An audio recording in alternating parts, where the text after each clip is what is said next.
Hi guys, welcome back. So we've finally got a decision from that World Rugby appeal of the rescinding of the red to the yellow, which is now back to a red. I've summarised it on the side if you don't know already, and apologies, it's another Owen Farrell video, but I started, so I need to finish this, and I think they've come to the right conclusion in the end.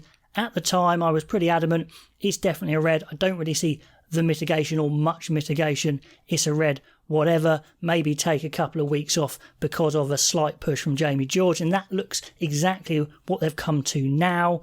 There were certainly a few voices there saying maybe it shouldn't have been a red, and actually Sean Edwards was one of those guys, the French defence coach, you know, well-renowned coach. I was thinking, oh, hang on, have I got this wrong? Then Nigel Owens came in and actually said 100% it's a red, so I think I feel vindicated that pretty much 90+% of people think it was a red. Nigel Owens thinks it's a red. World Rugby now thinks it's a red, so thank God for that. The right decision has been made. Should have been done through the review bunker at the beginning, so it's turned into a bit of a circus, but you know, the right decision I think has been come to, and actually they are keeping the review bunker for the World Cup. They said that even before this statement here, so a bit of a palaver, but we got there in the end. 4-match ban. Now actually withdrawing Owen Farrell from last week's match against Ireland probably in hindsight wasn't just protecting him.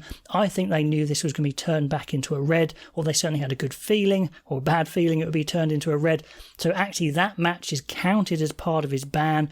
Clubs do this all the time. I think this one was kind of fair enough in a way, but some clubs say, oh, they didn't play this match, which they weren't going to play in anyway, and get that counted as part of the ban. But I think he was absolutely going to play that match against Ireland, and they did withdraw him. So that means that's one of the matches. Then he's going to miss Fiji this week, that warm-up match there, and Argentina and Japan.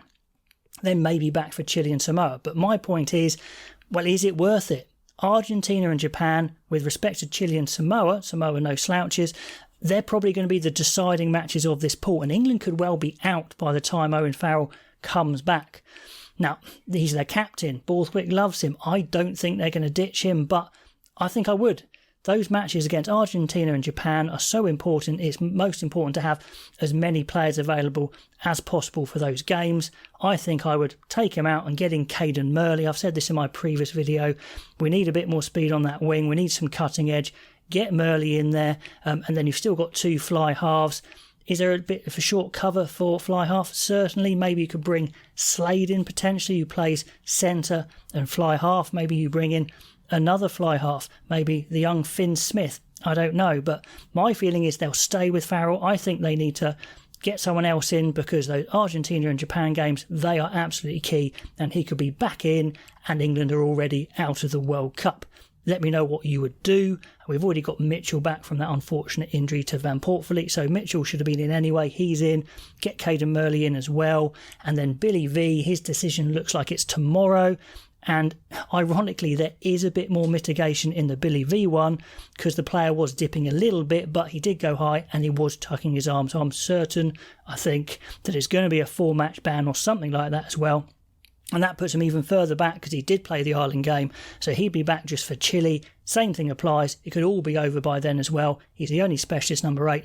And I think they will actually change out Billy V and get in probably Dombrandt. I imagine they'll go for. Although I'd probably prefer Zach Mercer and go for it a bit more. If they don't go for Dombrandt, it's probably Tom Willis. But I'm pretty sure Dombrandt is the next guy on the list for Borthwick. So I think they'll do that. They'll take Dombrandt in and Billy V say, no, it's just too late for you to come back just for that final game against Samoa, I think it would be.